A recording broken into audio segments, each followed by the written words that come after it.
ஆத்தங்கார அந்த புறம் ஆக்கி கொள்ளவா அந்த அக்கறைக்கும் இக்கரைக்கும் கோட்டை கட்டவா மாமன் கையில் பூவை தந்து சூடிக்கொள்ளவா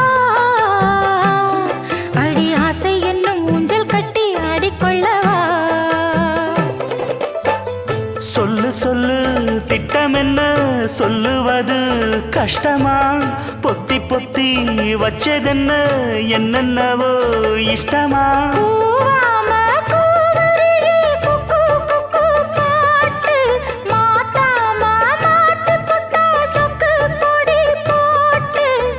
யாரிடத்தில் உன் மனசு போச்சு